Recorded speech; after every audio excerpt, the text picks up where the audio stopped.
এই মুহূর্তে দৌলতদিয়া ফেরিঘাট থেকে ঢাকামুখী মানুষের খবর জানাচ্ছেন প্রতিনিধি শেখ মমিন। আমরা এই মুহূর্তে আছি রাজবাড়ীর দৌলতদিয়া ফেরিঘাট এলাকায়। পবিত্র ঈদুল আজহা ঈদ উৎসব শেষে আজ রাজধানী ঢাকায় কর্মক্ষেত্রে ফিরছে হাজার হাজার মানুষ।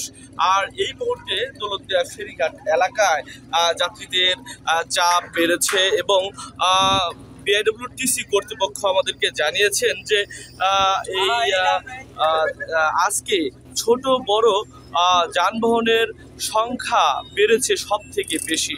সকাল থেকেই আমরা সরজমিন ঘুরে দেখেছি ঘাটের জিরো পয়েন্ট থেকে যে ফেরিঘাট এলাকা সব সংযোগ সড়কেই ছোট ছোট বা বড় যে যানবাহনগুলো সেই ভিড় আমরা দেখেছিলাম এবং এই বিষয়টি নিয়ে আমরা বিআইডব্লিউটিসি দৌলতদিয়া ঘাট শাখা কার্যালয়ের ব্যবস্থাপক মোহাম্মদ সালাউদ্দিনের সাথে কথা বলেছি।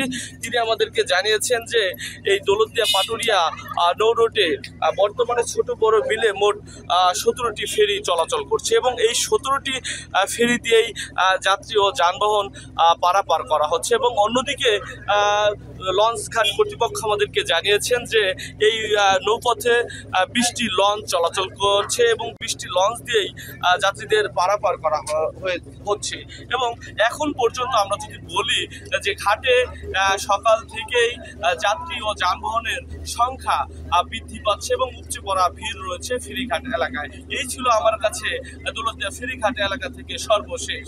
মমিন, আপনাকে ধন্যবাদ।